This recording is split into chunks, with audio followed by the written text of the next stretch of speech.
नमस्कार विद्यार्थी मित्रांनो, मी कॉमर्सवाला मास्तर आणि या नवीन व्हिडिओमध्ये तुमच्या सर्वांचं पुन्हा एकदा स्वागत.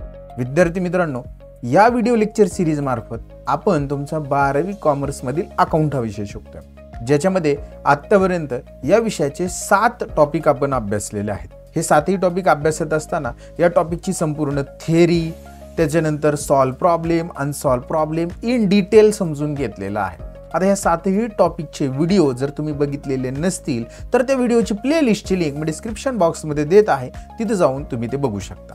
विद्यार्थी मित्रांनो, सध्या आपण अभ्यासतोय तुमचा टॉपिक नंबर 8 कंपनी अकाउंट, त्याच्यामध्ये इश्यू ऑफ शेअर. आता या टॉपिकची थिअरी लाईन टू लाईन समजून घेतलेली आहे. सॉल्व प्रॉब्लेम समजून घेतोय. आतापर्यंत आपण 5 सॉल्व प्रॉब्लेम समजून घेतलेले आहेत. आता ही थेअरी प्रॉब्लेम याचे व्हिडिओ जर तुम्ही बघितलेले नसतील तर त्या व्हिडिओच्या प्लेलिस्टची लिंक मी डिस्क्रिप्शन बॉक्समध्ये देऊन ठेवतो, तिथे जाऊन तुम्ही ते बघू शकता. आता विद्यार्थी मित्रांनो, आज आपण अभ्यासणार आहोत या टॉपिकचा सॉल्व एक्झाम्पल नंबर 6. तत्पूर्वी एक सूचना की तुम्ही या व्हिडिओमध्ये सर्वप्रथमच आलेला असाल तर चॅनलला सबस्क्राईब करा, कारण की या चॅनलवर तुमचा आवडीचा विषय म्हणजे बुक कीपिंग अँड अकाउंटन्सी हा तुम्हाला इन डिटेल सोप्या भाषेत शिकायला भेटणार आहे. चॅनलवर पहिल्यांदाच असाल तर व्हिडिओला लाईक देखील करा. व्हिडिओ शेवटपर्यंत बघा, जेणेकरून हे एक्झाम्पल तुम्हाला चांगल्या पद्धतीने समजेल.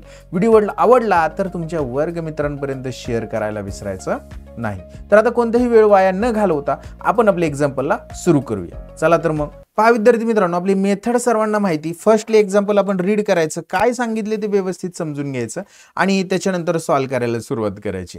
तर आपण सर्वप्रथम एक्झाम्पल रीड करू, काय सांगितले ते समजून घेण्याचा प्रयत्न करूया. बघा, सानिका कंपनी लिमिटेड, कंपनीचं नाव आहे Sanika company limited. Issue 10,000 equity share. किती शेअर इश्यू केलेले? 10,000 इक्विटी शेअर इश्यू केलेले टू द पब्लिक ऑफ ₹10 इच. म्हणजे 10,000 शेअर विकायला काढले. एका शेअरची किंमत किती आहे? ₹10 आहे. पेएबल ॲज म्हणजे ते पैसे कसे वसूल करणार आहेत? ₹2 ऑन ॲप्लिकेशन, ₹2 ॲप्लिकेशनच्या वेळेस मागवायचे, and ₹5 on allotment, and ₹3 on first and final call. म्हणजे 3 इन्स्टॉलमेंटमध्ये शेअर्सचे पैसे वसूल करायचे. All call were made and money received. सगळे पैसे काय झालेले आहेत? आपण मागवले आणि सगळे पैसे भेटलेले आहेत. पण पुढे जाऊन त्यांनी बघा काय सांगितले, company was received application for 20,000 equity shares. म्हणजे 20,000 इक्विटी शेअरसाठी ॲप्लिकेशन आलेले आहेत. मग हे आता लक्षात घ्या, काय झालेले, आपण विकायला किती काढले? 10,000. आणि तुम्हाला मागणी म्हणजे ॲप्लिकेशन किती आले? 20,000. म्हणजे एक्स्ट्रा किती आलेले आहेत? एक्स्ट्रा सर 20,000 ॲप्लिकेशन आलेले आहेत. आपण शेअर्स किती विकायला काढले होते? 10,000च विकायला काढले होते. म्हणजे 20,000तनं जर 10,000 गेले तर 10,000 ॲप्लिकेशन एक्स्ट्रा आलेले आहेत. मग याला काय म्हणणार आपण? Over subscription. बरोबर. मग हे 10,000 शेअर्सचे पैसे जे एक्स्ट्रा आपल्याला आलेले आहेत, या पैशाचं काय करायचं? तर त्यांनी ते पुढे सांगितलेलं आहे. बघा, त्यांनी असं सांगितले, director decided to allot share to all applicant on pro rata basis. म्हणजेच काय, सगळ्या ॲप्लिकंटला पैसे द्यायचे, शेअर द्यायचे, पण कोणत्या बेसिसवर? प्रो राटा बेसिसवर. म्हणजे या ठिकाणी काय झालेलं आहे की 20,000 ॲप्लिकेशन आले खरे, परंतु हे 20,000 जे ॲप्लिकेशन आलेले ते सगळ्यांना आपण काही दिलेले? शेअर दिलेत. याचा अर्थ या 20,000 ॲप्लिकेशन होल्डरने म्हणजे ज्यांनी ॲप्लिकेशन केलेले आहेत, ॲप्लिकंटने काय केलेले? आपल्याला 2 शेअर पाहिजे म्हणून ॲप्लिकेशन केलेले. काय शेअर, किती शेअर्स पाहिजेत? 2 शेअरसाठी ॲप्लिकेशन केलेत. म्हणजे ॲक्च्युली ही ॲप्लिकेशन करणारी लोक किती आहेत? 10,000 आहेत, पण त्यांनी 2 शेअर्ससाठी ॲप्लिकेशन केल्यामुळं ॲप्लिकेशन किती झाले आपले? 20,000 ॲप्लिकेशन झाले. मग त्यांनी असं सांगितलेलं आहे की त्यांनी काय केलेलं आहे या ठिकाणी, ते म्हणतात की आम्ही शेअर्स दिलेले आहेत सगळ्यांना. बघा, सगळ्या ॲप्लिकंटला शेअर दिलेले. ते काय म्हटलंय? सगळ्या ॲप्लिकंटला शेअर दिले. म्हणजे 20,000 ॲप्लिकेशन आले होते, तेवढ्या सगळ्यांना शेअर दिले. म्हणजे 20,000ला 20,000 शेअर दिले नाहीत. त्यातले ॲप्लिकंट फक्त 10,000च आहेत. 10,000 लोकांना 10,000च शेअर दिले. एक शेअर जो त्या 10,000 लोकांनी एक्स्ट्रा मागितला होता तो त्यांना दिलेला नाहीये. म्हणजे या ठिकाणी प्रो राटा बेसिस याचा अर्थ काय की आपण हे 10,000 शेअर पूर्णपणे त्यांना वाटून टाकले. 10,000च लोक होते जे ॲप्लिकेशन करणार होते. त्यांनी एका ॲप्लिकंटनी 2 शेअरसाठी ॲप्लिकेशन केलं होतं. त्यामुळे ते ॲप्लिकेशन 20,000 दिसत होते. मग आपण त्यांना काय करणार? त्यांच्याकडून आपण शेअरचे पैसे किती घेतलेत? सध्या 2 ॲप्लिकेशन केले म्हणजे 2. मग त्यांना आपण शेअर्स किती देणार? 1च देणार. मग एका शेअर्सचे जे पैसे आहेत ते काय म्हणतात प्रो राटा बेसिस. म्हणजे आता आपण ऍप्लिकेशनच्या वेळेस बघा किती मागवतोय, payable as ₹2 on application, ₹2 on काय आहेत ऍप्लिकेशन. म्हणजे 10,000 शेअर्स कडून 20,000 शेअर्स कडून ₹2 याप्रमाणे जर घेतले आपण तर आपल्याला 40,000 काय झालेले आहेत पैसे भेटलेले. पण आपण शेअर त्यांना एकच देणार आहे म्हणजे त्याचे ₹2 एका शेअर्सचे बरोबर घेतले. पण एक्स्ट्रा जो त्यांनी ऍप्लिकेशन केलेला एक शेअर होता तो आपण त्यांना दिलेला नाही. मग याचे 2 शेअरचे पैसे ₹2 एका शेअरचे पैसे काय करायचे, तर हे ₹2 जो एक्स्ट्रा शेअर आपण त्याला दिलेला नाही, आपण तो शेअर रिजेक्ट केला. रिजेक्ट म्हणजे काय, त्यांना शेअर दिले पण एकच दिला, 2 मागितले होते एकच दिला. मग एक दिला, एका शेअरचे पैसे एक्स्ट्रा आलेत, हे काय करायचे ऍडजस्ट करायचे अलॉटमेंटच्या वेळेस. मग याला ऍडजस्टेड ऑन अलॉटमेंट असं म्हटलं जातं. आपण लास्ट लेक्चरमध्ये रिफंड बघितलं होतं. आत्ता आपण ऍडजस्टेड ऑन अलॉटमेंट बघतोय जर ओव्हर सबस्क्रिप्शन असेल तर मग आता बघूया की याच्या जर्नल एंट्रीज काय करायच्यात. फर्स्टली आपण एक गोष्ट लक्षात घेऊ की आपल्याला ऍप्लिकेशन किती आहेत, 20,000 आहेत. ही एक गोष्ट लक्षात घ्यावं लागेल. शेअर किती विकाय काढलेत, 10,000 शेअर्स विकाय काढलेत. मग आपण ऍप्लिकेशन सोबत ऍप्लिकेशन जे आपल्याला येणार आहेत त्या ऍप्लिकेशन सोबत किती रुपये घेणार आहे, सर ऍप्लिकेशनच्या वेळेस ₹2 ₹2 पर शेअर घेणार आहे. देन आफ्टर सेकंड इन्स्टॉलमेंट आहे अलॉटमेंट. तर अलॉटमेंटच्या वेळेस किती घेणार आहे, सर आपण अलॉटमेंटच्या वेळेस ₹5 घेणार आहे. And then last one is first and final call. तिसरी इन्स्टॉलमेंट, 3 इन्स्टॉलमेंटच सगळे पैसे, 3 इन्स्टॉलमेंटमध्येच आपण सगळे पैसे घेणार आहोत. तर फर्स्ट अँड फायनल कॉल याच्या वेळेस किती घेतात बघा, फर्स्ट अँड फायनल कॉल ₹3 असे टोटल 5 आणि 2 7 आणि 3 ₹10 शेअर होता, ₹10 आपण वसूल करणार आहोत. फर्स्ट आता सॉल्व्ह करायला सुरुवात करायची कोण आहे, सानिका कंपनी लिमिटेड आहे. आपण journal entries in the books of Sanika company limited आणि त्याच्यामध्ये आपण फर्स्ट एंट्री काय करणार आहोत, आपल्याला ऍप्लिकेशनचे पैसे भेटलेले आहेत म्हणजे ऍप्लिकेशन मनी रिसिव्हची आपली फर्स्ट एंट्री होणार आहे. तर ती एंट्री आपण करून घेऊया. फर्स्ट लिहायचं, पैसे कुठे येणार आहेत, बँकेत येणार आहेत. Bank account debit. लक्ष द्या मी काय सांगतोय त्याच्याकडे. बँकेत पैसे बघा किती ऍप्लिकेशन आलेत, सर 20,000 ऍप्लिकेशन आलेत आणि एका ऍप्लिकेशनचे ₹2 भेटणार आहेत. म्हणजे 20,000 गुणिले 2 टोटल बँकेला डेबिट किती रुपये होणार आहे, ₹40,000 डेबिट होणार. आणि पैसे कशाचे होते, सर शेअर ऍप्लिकेशनचे होते. म्हणून त्याला लिहायचं कोणते शेअर होते, इक्विटी शेअर. म्हणून to equity share application account. Amount किती लिहिणार, टोटल 40,000 क्रेडिटला लिहिणार आणि नॅरेशन लिहिणार being equity share application money received. ही झाली आपली फर्स्ट इन्स्टॉलमेंटची फर्स्ट एंट्री. जे आपल्याला पैसे भेटले 20,000 शेअरचे ₹2 याप्रमाणे ते आपण रेकॉर्ड करून घेतले. आलेले पैसे आपल्याला काय करायचे, शेअर कॅपिटलला ट्रान्सफर करायचे. तुम्हाला सगळ्याला माहिती की पैसे आपण कशासाठी जमा करतो, आपल्याला शेअर कॅपिटल गरजेचं आहे म्हणून. मग ट्रान्सफरच्या एंट्रीमध्ये आपण नंबर 2च्या एंट्रीमध्ये काय करणार आहोत, पहिल्यांदा इक्विटी शेअर ऍप्लिकेशनला क्रेडिट दिलं तर आता काय देणार, डेबिट देणार. Equity share application account debit. आता लक्षात घ्या आपल्याकडे टोटल ऍप्लिकेशनचे पैसे किती आलते, सर ₹40,000 आपल्याकडे ₹40,000 ऍप्लिकेशन चालते. मग यातले आपले शेअर्स किती आहेत, फक्त 10,000 शेअर्स आहेत. आपण विकायला शेअर्स किती काढले, जर प्रॉब्लेम मध्ये जर बघितलं तर 10,000 शेअर्स आहेत. मग 10,000 गुणिले 2 असं जर ट्रान्सफर केले तर आपल्याला ₹20,000 ट्रान्सफर करावं लागणार आहेत. पण आपल्याकडे 40,000 आहेत. आपले जेवढे शेअर आहेत तेवढंच आपण शेअर कॅपिटलला ट्रान्सफर करू शकतो. म्हणून या ठिकाणी लिहायचं to equity share capital account. आणि आपण अमाऊंट लिहिणार आहोत, आपले 10,000 शेअरचेच पैसे ट्रान्सफर करणार आहोत. 10,000 गुणिले 2 टोटल क्रेडिट कॉलम मध्ये आपण 20,000 दाखवणार.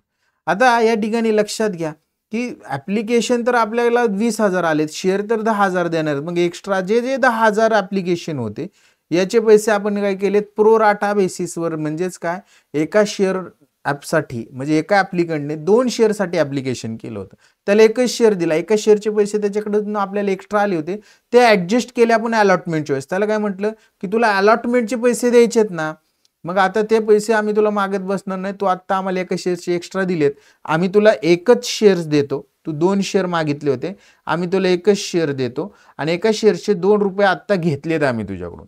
जर दुसरा जो शेअर असणार आहे, दुसरा शेअर, याचे ₹2 तू जे आम्हाला एक्स्ट्रा दिलेले हे आता आम्ही तुला रिफंड न करता ते आमच्याकडेच ठेवतो आणि ज्या वेळेस या एका शेअरचे अलॉटमेंटचे पैसे तुला द्यायची वेळ येईल त्यावेळेस हे ₹2 तुझ्याकडून वसूल करून घेतो. म्हणजे थोडक्यात काय, ते ₹2 तू आम्हाला कमी दे. असा त्याचा अर्थ झाला. मग हे ऍडजस्ट करतोय अलॉटमेंटचे, म्हणून इथं आपण काय म्हणणार या ठिकाणी टू इक्विटी शेअर पुढच्या इन्स्टॉलमेंटचे पैसे ॲडव्हान्समध्ये भेटले, to equity share allotment account. आणि त्याची अमाऊंट आपण लिहिणार आहोत 10,000 शेअर्सचे एक्स्ट्रा पैसे घेतले 2 रुपयाप्रमाणे, असे टोटल 20,000 रुपये. आणि याचं नॅरेशन लिहायचं being equity share application money transfer to equity share capital account and excess application money adjusted on allotment. तर अशा पद्धतीने आपण फर्स्ट इन्स्टॉलमेंट ॲप्लिकेशन मनी रिसिव्डच्या आणि ॲप्लिकेशन मनी ट्रान्सफरच्या एंट्रीज केलेल्या आहेत. आता आपल्याला काय करायचं आहे, आपली सेकंड इन्स्टॉलमेंट आहे, आपण अलॉटमेंट करणार आहोत. म्हणजे अलॉटमेंटचे पैसे आपल्याला मागवायचे आहेत. फर्स्टली ज्या इन्स्टॉलमेंटचे पैसे मागवायचे, रूल लक्षात घ्या, ज्या इन्स्टॉलमेंटचे पैसे मागवायचे त्याला द्यायचं डेबिट.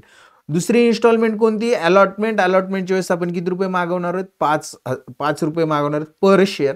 म्हणून आपण लिहिणार इक्विटी शेअर, ज्या जे मागवायचे त्याला द्यायचं डेबिट, ज्या इन्स्टॉलमेंटचे मागवायचे त्या इन्स्टॉलमेंटला द्यायचं डेबिट. म्हणजे equity share allotment account debit. Amount बघा किती शेअर्स आपण आता वाटलेत, 10,000 शेअर्सच वाटलेत आणि अलॉटमेंटच्या वेळेस किती मागवायचे, 5 रुपये मागवायचे. म्हणजे 10,000 गुणुले 5 टोटल आपण 50,000 रुपये मागवणार आहोत.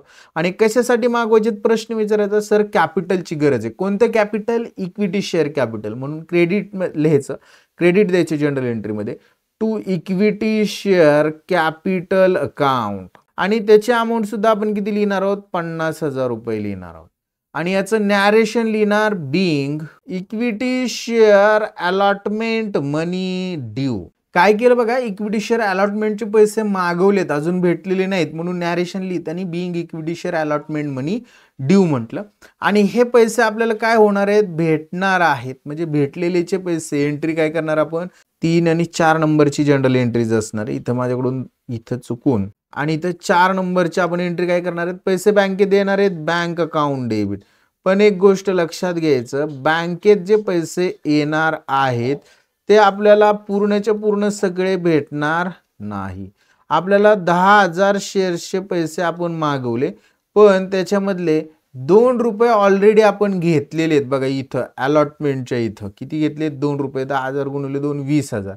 म्हणजे जे आपल्याला 50,000 भेटायचे होते त्यातले 20,000 ऑलरेडी रिसिव्ड झालेले आहेत. म्हणजे आपल्याला आता दाखवताना किती, हे 20,000 जर 50,000 मधनं वजा केले तर भेटणार किती, फक्त 30,000च भेटणार आहे.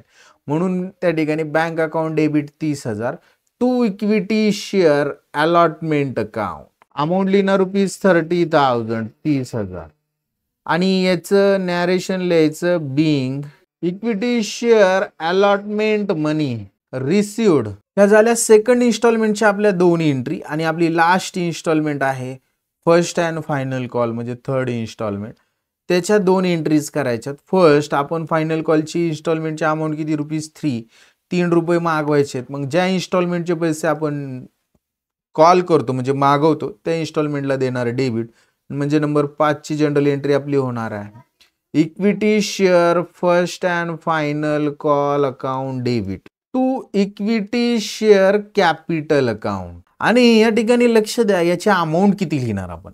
Equity share first and final call आपले 10,000 शेअर्स आहेत आणि किती रुपये मागवणार आहोत आपण फायनल कॉलच्या वेळेस, 3 रुपये. म्हणजे 10,000 गुणिले 3 30,000 आपण या ठिकाणी लिहिणार 30,000. आणि to equity share capital account किती लिहिणार 30,000 30,000. आणि याचं narration same being equity share first and final call money due. ही झाली फर्स्ट एंट्री थर्ड इन्स्टॉलमेंटची, पैसे मागवण्याची म्हणजेच कॉल ड्यूची. आता काय करायचे, पैसे भेटणार आहेत म्हणजे लास्ट जनरल एंट्री आपल्याला पैसे भेटले, बँकेत पैसे येणार, बँक अकाउंट डेबिट, सगळ्यांचे पैसे भेटलेले आहेत. To equity share first and final call account. आणि त्याची अमाऊंट लिहिणार आहोत आपण ₹30,000. आणि याचं नॅरेशन लिहिणार आहोत being equity share first and final call money received.